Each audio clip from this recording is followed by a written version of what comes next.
Puxa, né? Tem que comparar com o Joel Bick, dispensa o cachê, viu? Meus irmãos, nós vamos falar pela segunda e última vez hoje. Meu objetivo é falar dos indivíduos que formam esse corpo de Cristo, essa igreja, porque isso amanhã nós vamos falar, voltados o olhar mais para a igreja e a sua atuação neste mundo. E nós vimos que esse corpo de Cristo é formado por pessoas cuja alegria maior é Cristo no seu coração. E agora eu quero falar um pouquinho sobre o nosso coração.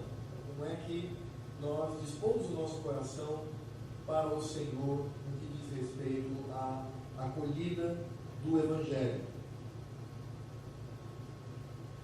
Quero convidá-lo, por favor, a ficar de pé, por gentileza, aos que puderem. E nós vamos, então, abrir a palavra do Senhor em Marcos, capítulo 4. E eu vou pedir para que todos, a uma só voz, leiam do verso 1 ao verso 20. Marcos, capítulo 4, do verso 1 ao verso 20. No término da leitura, os irmãos, por gentileza, podem sentar-se. Marcos 4, de 1 a 20, eu pediria para que os irmãos lessem a uma só voz, por favor.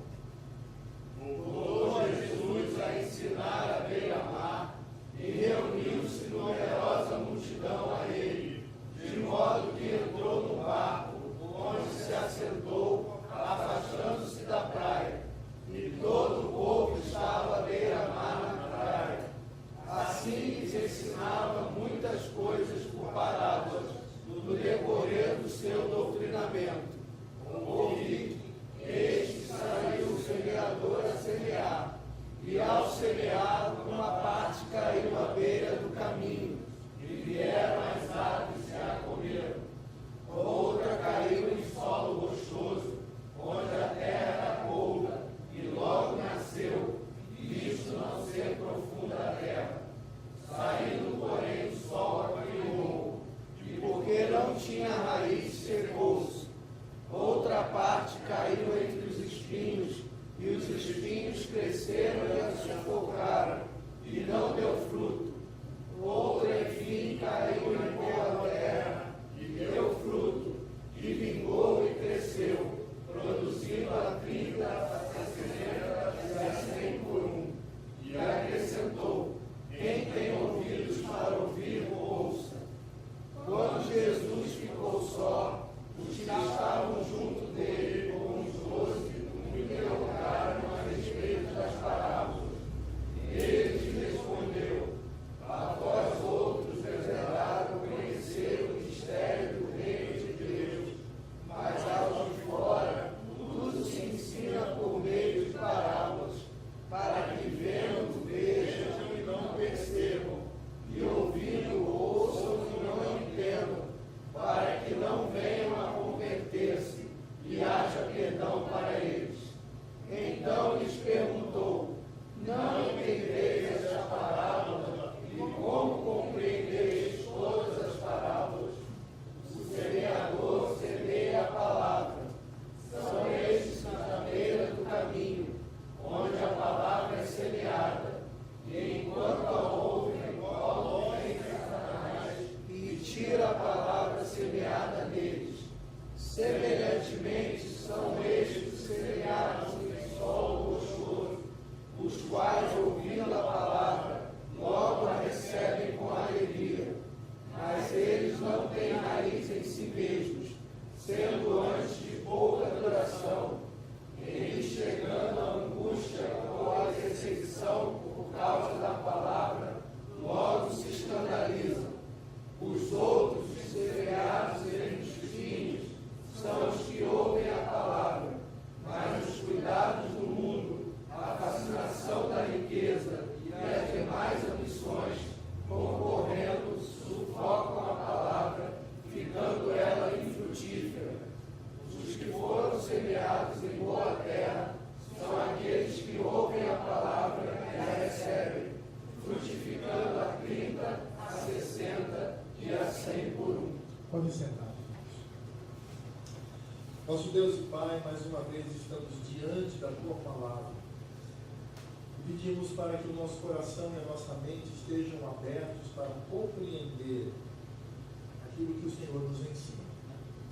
E que a fidelidade da Tua palavra, ó Deus, traga resultados na nossa vida, no nosso dia a dia, naquilo que fazemos no cotidiano.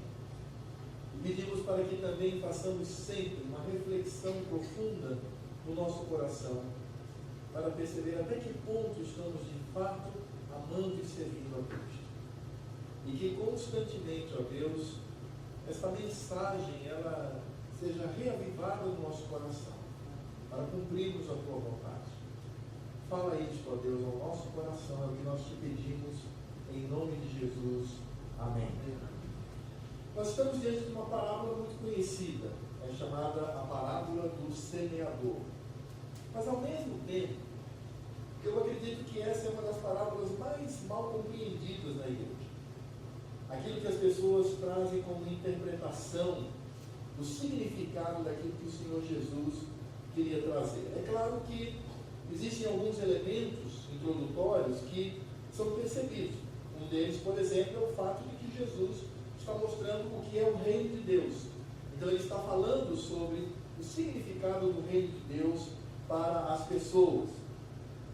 E o contexto aqui é muito interessante, porque a palavra nos diz que ele estava num barquinho no lago de Genezaré. Lucas 5 nos revela isso.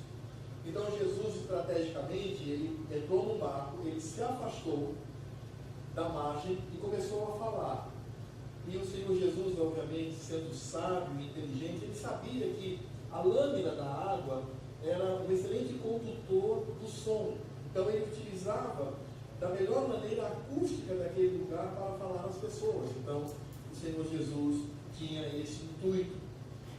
E um outro fato interessante, apenas como curiosidade, é que a maneira como o Senhor Jesus fala, quando ele diz, eis que saiu o semeador a semear, alguns intérpretes, e eu acredito que isso pode ser possível, é que passava talvez um semeador. É como se alguém estivesse semeando e Jesus dizia, olhem o semeador, ele está lançando as sementes, de alguma maneira aplicando a parábola que ele iria trazer. Mas, em certo sentido, o Senhor nos fala aqui sobre um assunto tão importante, e esse assunto importante traz uma verdade que está nos versos 11 e 12, que mostram a soberania de Deus. Por que o Senhor Jesus falou por parábolas? O Senhor Jesus não falou por parábolas para que as pessoas tivessem um meio didático, pedagógico para entender. Jesus falou por parábolas para que se cumprisse as Escrituras, para que ele falasse e as pessoas não compreendessem, não viessem a se converter, porque de fato esse também era o ministério do Filho de Deus. Como nós vimos na palestra anterior, quando nós pregamos a palavra de Deus, nós levamos a salvação para os que são eleitos para isto, e também condenação para aqueles que são destinados para a perdição. Mas há alguns aspectos aqui que a gente precisa ressaltar sobre este cenário da parábola do semeador. Em primeiro lugar, a gente percebe que o semeador é o mesmo. Ou seja, aquele que proclama a palavra é um semeador. E esse mesmo semeador, ele lança as sementes. Outro aspecto importante também, digno de nota, é que a semente também é a mesma. Então é a mesma semente, que é a palavra do Senhor. Então ele não tem ali uma variedade de sementes, onde cada semente vai se adequar ao solo. Não existe isso. Ele simplesmente lança esta semente. E nesse sentido, nós vamos descobrir em terceiro lugar que o método de plantio é o mesmo. Ele não faz nenhuma ginástica, é o mesmo. Ele mete a mão no alforje e lança a semente. E esse ato é um ato único. Porque, de fato, o resultado daquele gesto de lançar a semente, como nós estamos vendo aqui, vinha da soberania de Deus. Então, o semeador é o mesmo, a semente é a mesma, a palavra de Deus. O método é o mesmo, o método de plantio, lançar, mas o resultado é diferente. E aí é que nós vamos encontrar um aspecto importante, porque eu já vi muito pregador dizendo aqui, olha, nós temos aqui 4 maneiras diferentes, 4 tipos de pessoas na recepção verdade. O Senhor Jesus não está falando de 4 tipos de pessoas. O Senhor Jesus está falando de 2 tipos de pessoas. Ele está falando sobre aquele que não se converte e aquele que é convertido pelo poder de Deus. Eu me lembro de ouvindo muitos pastores sobre isso. Eles vão dizer: olha, aqui veja, não tem aquele crente bem devagar, aquele crente que às vezes não tem tempo para a igreja, está envolvido com as coisas do mundo, então aquele crente que na tribulação ele fraqueja. Não, nada disso. Jesus está falando de 2 tipos de pessoas: aqueles que acolhem a semente e aqueles que rejeitam a semente. Agora, quando o Senhor Jesus fala daqueles que rejeitam a semente, ele vai dizer: desses que rejeitam, eles podem rejeitar de 3 maneiras. E a forma como o Senhor Jesus desenvolve isso é o tempo, porque ele fala daqueles que rejeitam de imediato e ele vai até aqueles que ficam ali no meio da igreja, junto com os crentes, mas que nunca foi alcançado pela graça do Senhor. Então, nessa perspectiva, a gente começa de imediato falando sobre aqueles cujo terreno destrói a semente. E de fato, essa é a ideia do Senhor Jesus. Nós vemos no verso 4, depois no verso 15. No verso 4 ele diz: e ao semear, uma parte caiu à beira do caminho, e vieram as aves e a comeram. E nesse sentido, o Senhor Jesus nos traz então o significado disso no verso 15. São estes os da beira do caminho, onde a palavra é semeada, e enquanto a ouvem, logo vem Satanás e tira a palavra semeada neles. Em primeiro lugar, eu quero deixar uma coisa clara, que eu sei que os irmãos sabem disso. Satanás não tem poder para deixar ou tirar a palavra do coração de quem quer que seja. Como diz Calvino, uma frase muito difícil e espinhosa de ouvir: Satanás é ministro de Deus para o cumprimento da sua vontade. Portanto, Satanás ele não tem poder para ir lá e arrancar. Ele está fazendo aquilo que Deus, em sua soberania, determinou. Essas pessoas são aquelas que rejeitam de imediato. Essas pessoas são aquelas cuja semente sequer tem contato com o solo. Você percebe isso? Ela sequer chega ali, porque no momento em que ele lança as aves, vem e arrebatam essa palavra. E nesse sentido, essas pessoas são aquelas que não possuem nenhum contato com o reino de Deus. É quando você fala de Cristo para uma pessoa e naquele momento ele rejeita, ele diz: eu não quero isso para mim, eu não desejo em absoluto estar com Cristo, eu simplesmente não tenho o menor desejo de ter essa salvação.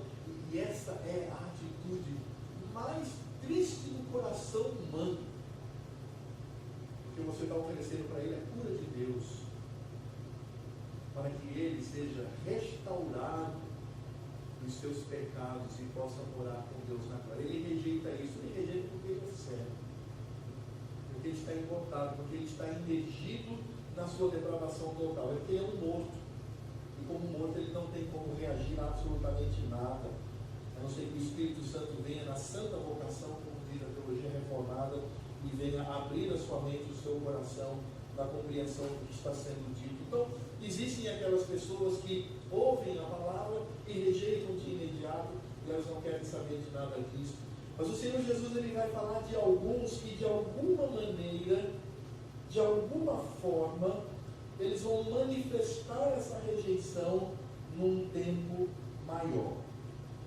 E não significa conversão, não significa que essas pessoas foram transformadas pelo poder de Deus, elas continuam da forma como estavam, mas essa manifestação para nós se dará num tempo depois. Versos 5 e 6, ele diz assim: outra caiu em solo rochoso, onde a terra era pouco, e logo nasceu, visto não ser profunda a terra. Saindo, porém, o sol a queimou, e porque não tinha raiz, secou-se. E aí o Senhor Jesus explica nos versos 16 e 17: semelhantemente são esses os semeados em solo rochoso, os quais, ouvindo a palavra, logo a recebem com alegria, mas eles não têm raiz em si mesmos, sendo antes de pouca duração, em que chegando à angústia ou à perseguição por causa da palavra, logo se escandalizam, ou logo se desviam, ou logo tropeçam. Irmãos, aqui o Senhor Jesus ele nos traz uma verdade muito significativa, porque às vezes nós temos uma ideia errada sobre o fato de que o ímpio ele não é capaz de entender a pregação do Evangelho. E de fato, o ímpio não é capaz de compreender a pregação do Evangelho. Mas o ímpio, ele pode, num dado momento da sua vida, buscar, por exemplo, uma religião que venha satisfazer a ele. Então, o fato dele ouvir a mensagem e ele ter essa atitude, não é transformado pelo poder de Deus, mas ele diz, tudo bem, eu vou frequentar lá. Já viram aquelas pessoas que dizem assim, agora eu sou da religião dos crentes. Já viram essa frase? Essa pessoa de fato não foi transformada pelo poder de Deus. Ela não tem como olhar para o âmago do Evangelho, ela não tem como discernir de fato o significado do Evangelho, porque isso só é possível quando o Espírito Santo age no coração desta pessoa. Mas ela simplesmente, de forma enganosa, ela olha para o reduto dos crentes como uma das muitas religiões. Então entre a Umbanda, entre o Espiritismo, entre o Taoísmo, aí tem ali a dos crentes, é legal, tem um pastorzão lá, boa pinta, que prega bem, fala bem, sabe, são palavras tão boas, eu gosto de ouvir, etc. e tal. E elas anuem a isso. Mas a palavra do Senhor diz que mais cedo ou mais tarde ela vai demonstrar claramente que não é do Senhor. Por isso, de certa forma, a semente fica em contato com o solo, mas é superficial. É um solo rochoso, não há profundidade. Então essas pessoas, elas possuem algum tipo de contato com o reino temporariamente, mas eles não são fiéis, eles fogem, eles abandonam na primeira dificuldade. E a expressão utilizada aqui pelo Senhor Jesus, que traz a ideia de dificuldade, significa pressão, casca, né? No primeiro momento, ela foge. Ela não permanece com o Senhor. Porque ela não ama Cristo. Ela não tem em seu coração o Espírito Santo e ela não possui sobre si as promessas de Deus de preservação dos seus filhos. Por que você está aqui até hoje? Você acha que você está aqui até hoje por causa da sua escolha? Você escolheu e, todos os dias eu escolho. Não é, meu irmão. A doutrina da perseverança dos santos aponta para Deus. Aliás, o único ponto dos cinco pontos da graça que apontam para nós é a depravação total. Você parou para pensar nisso? Ela aponta para o homem a depravação, aí o resto é com o Senhor Deus. Deus escolhe, Cristo vem e traz a expiação limitada, o Espírito Santo transforma em realidade a graça irresistível, o Senhor Deus, na sua graça, preserva o crente. Então não somos nós. Por isso que essas pessoas, elas não têm sobre si promessas do Senhor. Por exemplo, quando o apóstolo Paulo nos diz, não vos sobreveio tentação que não fosse humana, mas Deus é fiel, e não permitirá que sejais tentados ou provados além das vossas forças, pelo contrário, juntamente com a tentação, vos proverá livramento, de sorte que a possais suportar. O mesmo apóstolo Paulo diz, em tudo somos atribulados, porém não angustiados, perplexos, porém não desanimados, perseguidos, porém não desamparados, abatidos, porém não destruídos, levando sempre do corpo o morrer de Jesus. Sim, porque Cristo é o centro, para que também a sua vida se manifeste em nosso corpo. É por isso que Tiago diz, meus irmãos, tende por motivo de toda alegria o passarem por várias provações, sabendo que a aprovação da vossa fé, uma vez confirmada, produz perseverança. Ora, a perseverança deve ter ação completa, para que sejais perfeitos e íntegros, em nada deficientes. Bem-aventurado o homem que suporta com perseverança a aprovação, porque depois de ter sido aprovado, receberá a coroa da vida. Agora vejam, a qual o Senhor prometeu aos que o amam. A obra é Cristo, é Ele quem faz, Ele nos preserva, Ele nos conduz, Ninguém ao ser tentado diz: sou tentado por Deus, porque Deus não pode ser tentado pelo mal e Ele mesmo a ninguém tenta. Aqui nós encontramos a doutrina sadia de que Deus não é responsável pelo pecado de quem quer que seja. Ao contrário, cada um é tentado pela sua própria cobiça, quando esta o atrai e seduz. Então a cobiça, depois de haver concebido, dá à luz o pecado, e o pecado, uma vez consumado, gera a morte. O que nós vamos encontrar aqui nesses textos é exatamente o contraste daquele que frequenta a igreja, que está ali, mas na primeira perseguição, no primeiro problema, ele pula fora. São aquelas pessoas que usam a frase mais perigosa que existe no mundo.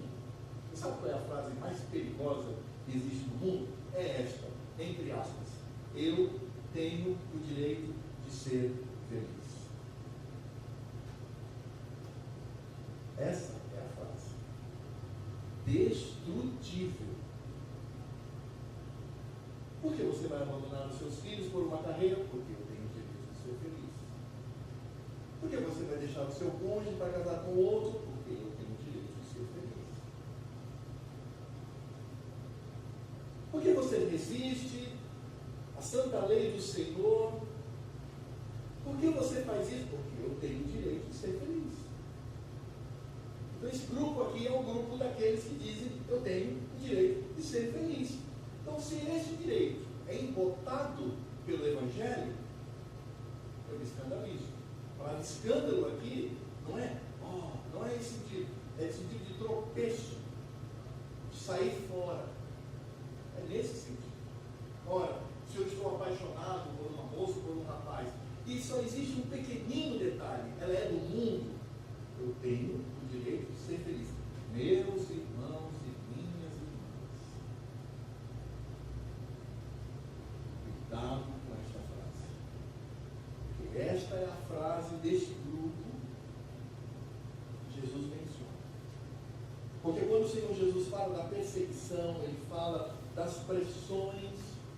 Por isso eu li alguns textos que mostram a promessa de Deus contra os seus filhos. Quando falamos dessas pressões, essa pressão não é só aquele camarada que vem tentar destruir o meu corpo físico, mas também as ofertas sedutoras do mundo, que por vezes para nós não significam absolutamente nada. Aqueles que são de Cristo permanecem firmes, mas aqueles que não são, certamente irão demonstrar isso num dado momento da sua vida. E existe também um terceiro tipo, esse é o mais difícil de todos, verso 7. Outra parte caiu entre os espinhos, e os espinhos cresceram e sufocaram, e não deu fruto. Versos 18 e 19. Os outros semeados entre os espinhos são os que ouvem a palavra, mas os cuidados do mundo, a fascinação da riqueza e as demais ambições, concorrendo, sufocam a palavra, ficando ela infrutífera. Não sei se você percebeu, mas quando o Senhor Jesus fala da formação da igreja, porque o que nós estamos vendo aqui é a formação da igreja, aqueles que são transformados pelo Senhor e estão ali formando uma igreja local para glorificar o nome de Deus na centralidade de Cristo. Vocês percebem que Jesus fala: o que rejeita de imediato, aquele que fica um pouco, mas ele fala também daqueles que permanecem. E Jesus ele usa uma linguagem que precisa ser vista com muito cuidado. Ele diz: todos os aspectos do mundo concorrem. Eles estão em paralelo. Essa pessoa aqui, ela não é convertida. Eu me lembro do meu sogro, Oretes, quando conheceram, né? Um pastor fiel, um homem de Deus. Mas sempre quando eu olhava para esse texto, era difícil. Ele via aqueles membros de igreja, não crentes, não confundo, crente com membro de igreja, né? Crente é uma coisa, membro de igreja pode ser outra. Para aquele membro de igreja, o camarada não queria saber de nada, ele ouviu só com os seus negócios e tal, dizendo: não, mas ele é crente, ele é aquele crente, ele é os espíritos. Só sufoca um pouquinho, mas ele está lá. Não.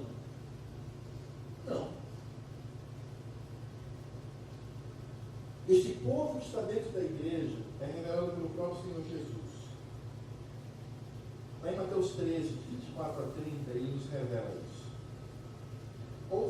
parábola ele propôs dizendo: o reino dos céus, Mateus 13, a partir do verso 24, é semelhante a um homem que semeou boa semente no seu campo, mas enquanto os homens dormiam, veio o inimigo dele, semeou o joio no meio do trigo e retirou-se.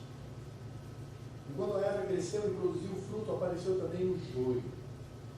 Então, vindo os servos, o dono da casa, disseram: Senhor, não semeaste boa semente no teu campo? De onde vem, pois, o joio? Ele, porém, lhe respondeu: o inimigo fez isso. Mas os servos lhe perguntaram: queres que vamos e arranquemos o joio? Não. Replicou ele: para que, ao separar o joio, não arranqueis também com ele o trigo.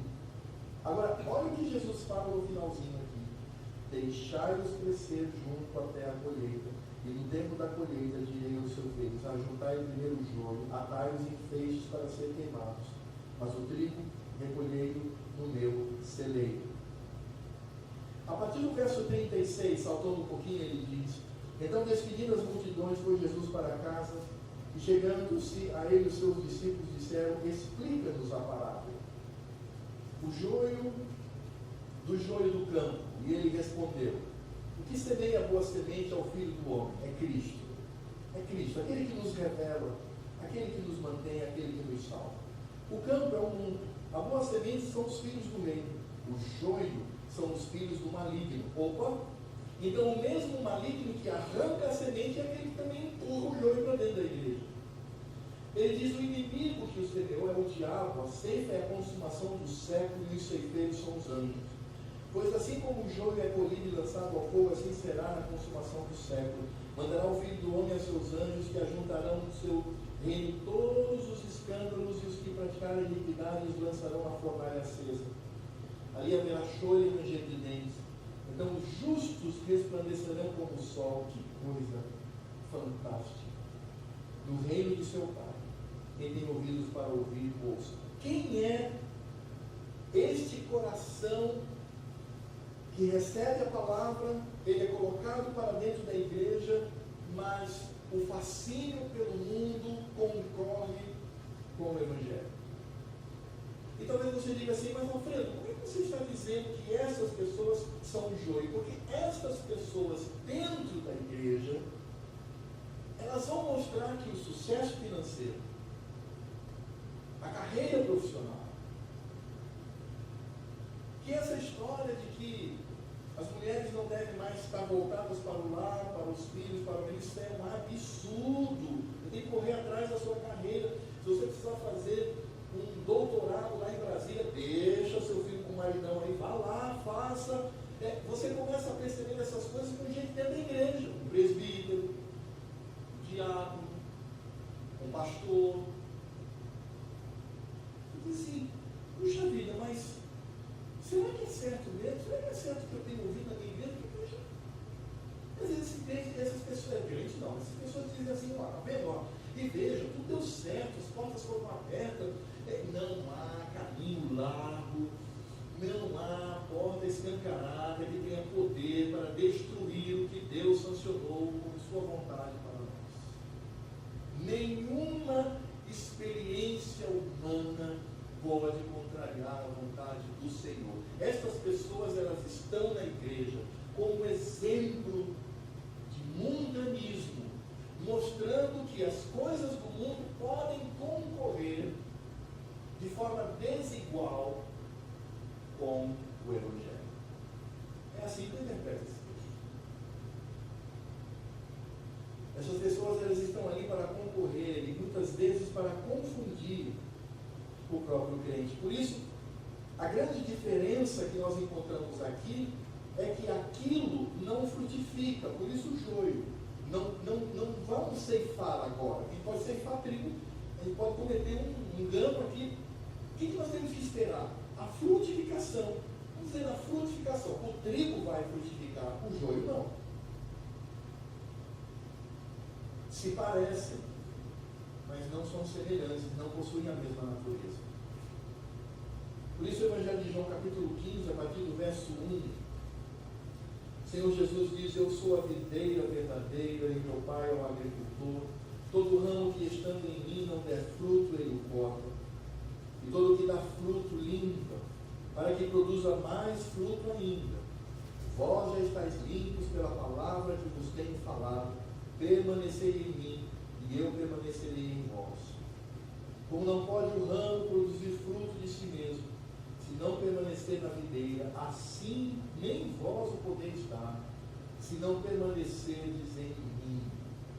Eu sou a videira, vós os ramos. Quem permanecer em mim e eu nele, esse dá muito fruto, claro, porque é Cristo. E nós vamos entender que essa palavra fruto aqui não é 500 convertidos de uma pregação. É o teu dia a dia com Deus. Se frutifica no teu cotidiano com o Senhor. Na sua santificação, na sua pureza, no seu desejo de ter comunhão com o Pai. No teu desejo de glorificar a Cristo. Agora olha só essa palavra fantástica. Porque sem mim, essa é uma das frases que estão gravadas no meu coração. Meu coração como uma tábua de pedra, contendo há muitas frases das Escrituras. Esta é uma delas, porque sem mim nada podeis fazer. Se alguém não permanecer em mim, será lançado fora, a semelhança do ramo, e secará, e o apanham, lançam no fogo e queimam. Se permaneceres em mim, as minhas palavras permanecerem em vós, pedireis o que quiseres, e vos será feito. Nisto, olha só, nisto é glorificar meu Pai, em que deis muito fruto. Repito, esse fruto aqui não é número de convertidos, não. Não é o sucesso do seu trabalho dentro da igreja. Esse fruto aqui é a nossa santificação diante. É a nossa vida com Deus. É o nosso amor pelas Escrituras, porque elas trazem a vontade do Senhor. E assim vos tornareis meus discípulos. Nesse sentido, meus irmãos, quando nós olhamos para esse tipo de pessoa, nós que somos crentes, precisamos ter muito cuidado. E nós não podemos de forma nenhuma titubear com relação ao que as Escrituras dizem. Vocês encontram muito crente, infelizmente, porque quando eu falo sobre, quando eu pego as Escrituras, eu digo o seguinte: a minha defesa não é da denominação presbiteriana, não. A minha pregação é em defesa das Escrituras e dos nossos símbolos de fé. É diferente. E às vezes você vê aquele crente que está ainda aprendendo acerca das coisas do Senhor, ouvindo a nossa pregação, e diz: pastor, mas o pastor é o Denebaldo, lá de São João da Roça. Eu vi uma pregação dele, ele não diz isso aqui não. Meus irmãos, entendamos que o descrente, ele pode se manifestar de muitas maneiras. Eu quero dizer isso, amados, com muito temor e tremor. Eu também não estou dizendo isso para que você olhe para toda ímpio, não é isso. Nós temos que ser maduros. Porque de fato essa pessoa não frutifica, porque as coisas do mundo concorrem. E vejam, ele está dentro da igreja. Por isso nós precisamos estar atentos com relação àquilo que a palavra do Senhor nos ensina. Em Lucas 14, de 25 a 33, diz assim: grandes multidões o acompanhavam. E ele, voltando-se, lhes disse: se alguém vem a mim, e não aborrece a seu pai, e mãe, e mulher, e filhos, e irmãos, e irmãs, e ainda a sua própria vida, toda esta frase significa simplesmente: se alguém vem a mim e ama muito mais a seu pai, a sua mãe, a mulher, filhos, irmãos e irmãs, e a sua própria vida do que a mim, é isso que Jesus está dizendo. Ele diz: não pode ser meu discípulo.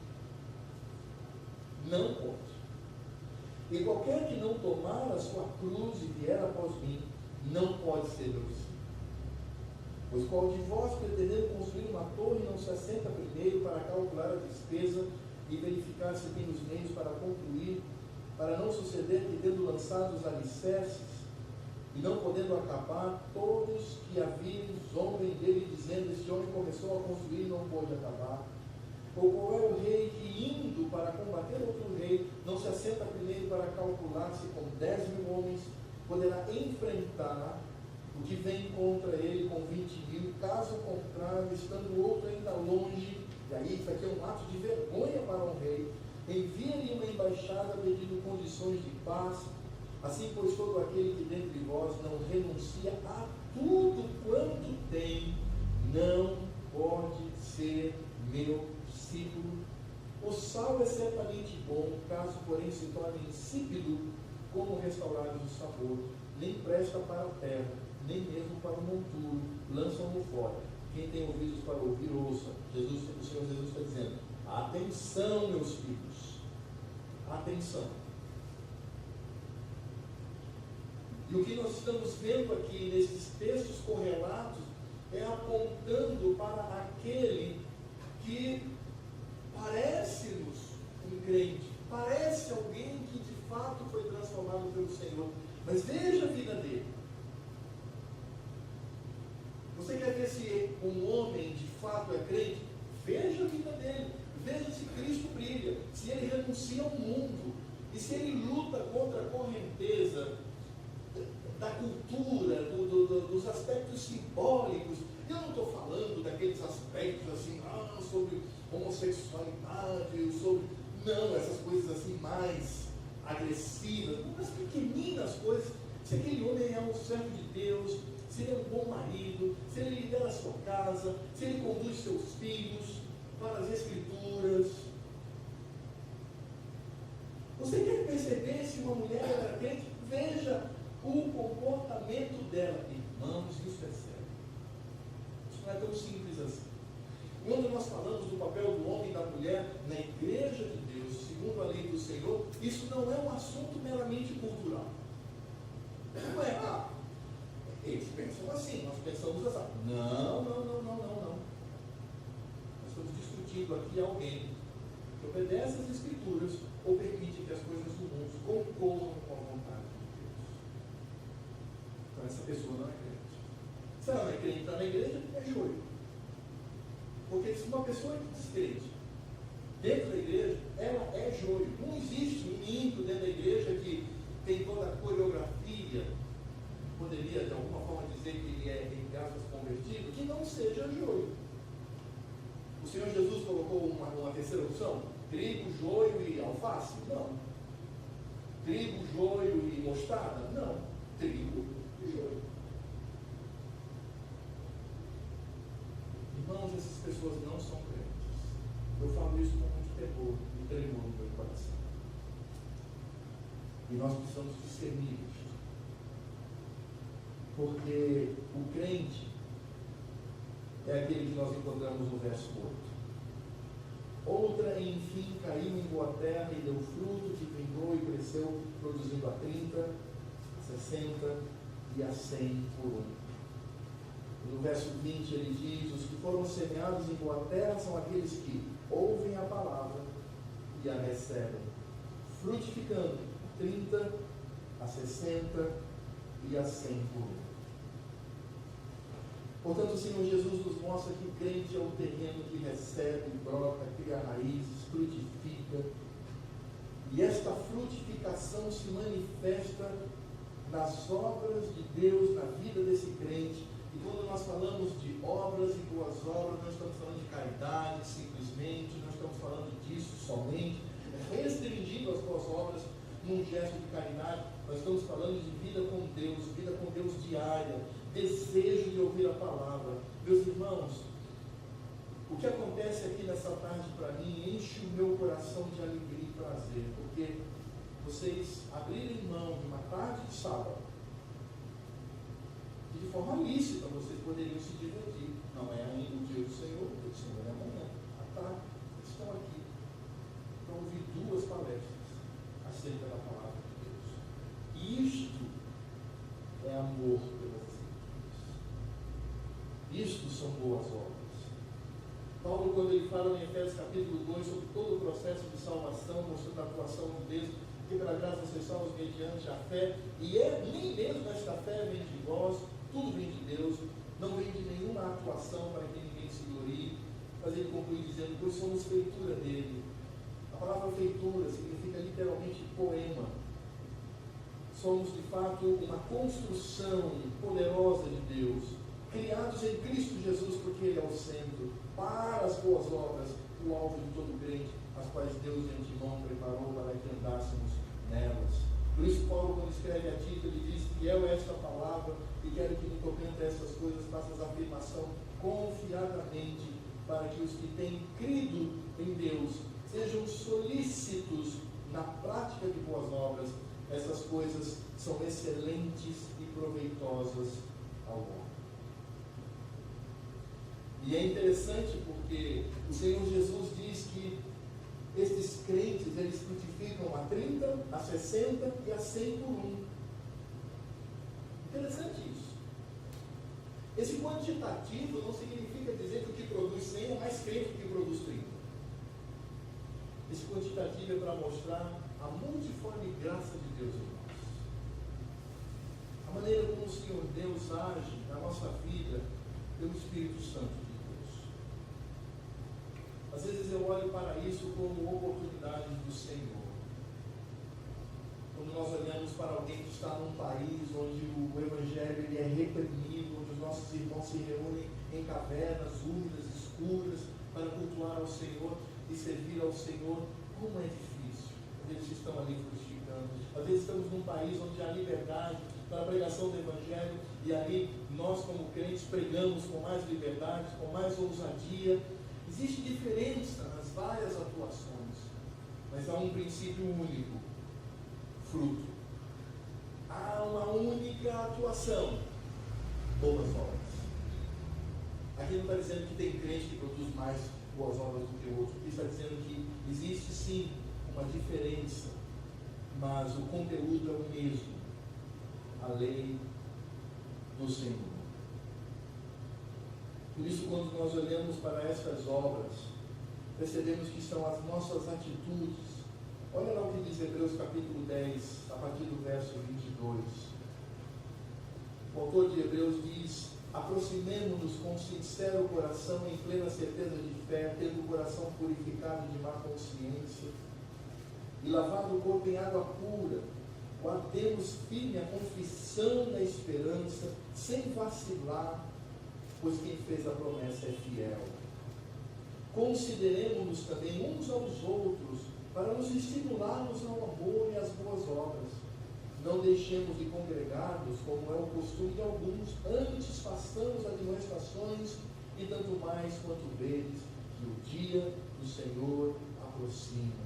Ou seja, boas obras, frutificar, é simplesmente ter em nós a vontade de Deus. Você vai conhecer um crente, meus irmãos, pelo fruto que ele produz, por aquilo que ele fala, valoriza e vive. Você vai conhecer se um pastor ele é um servo de Deus piedoso por aquilo que ele prega. Você vai conhecer se um crente ele é piedoso aos pés do Senhor por aquilo que ele vive e fala. Por isso o autor de Hebreus diz: vamos nos estimular pelas Escrituras, aguardando aquele dia maravilhoso que se aproxima, para que haja administração entre nós. Nos ajude. Eu chegar para Simone e dizer: Simone, minha irmã, isso que você está fazendo não é correto, abre as Escrituras e mostra. O pastor Aurélio chega para mim e fala assim: pastor Alfredo, isso aqui não é correto, meu irmão. É o que as Escrituras dizem. E essa administração é para que o nosso fruto seja cada vez mais aceitável diante do Senhor. Por isso, ainda bem que não há nenhum arminiano aqui entre nós, só um reformado. Crente não é aquele que levanta a mãozinha e vai lá na frente, não. Já viu? Congressos. E aí o congresso? Eis 1.200 conversões. Às vezes o cara que foi lá na frente não foi transformado pelo Senhor. Às vezes o camarada ali, o zelador lá no fundo, não vai à frente, que Deus está tratando o coração daquela pessoa. Oh, como nós somos fascinados por shows, visibilidade, como somos quantitativos, quando a lógica do Senhor é outra. Por isso, irmãos, nós precisamos, concluindo e ao mesmo tempo aplicando esta palestra e essa meditação das Escrituras, nós precisamos refletir sobre este assunto. E sabe, irmãos, deixe-me falar uma coisa aqui.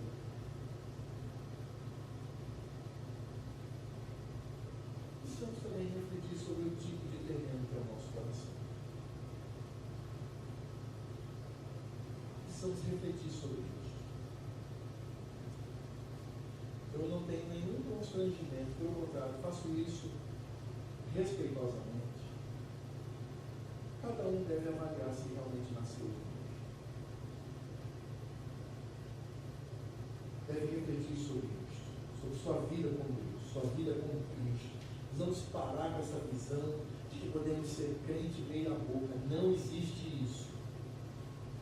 Todo crente é transformado pelo Senhor para praticar as obras que o Senhor nos concede pela sua lei. E ao mesmo tempo precisamos ter sabedoria para perceber que ímpio não é só aquele que rejeita de imediato, ímpio pode ser aquele que convive entre nós para nos tentar confundir.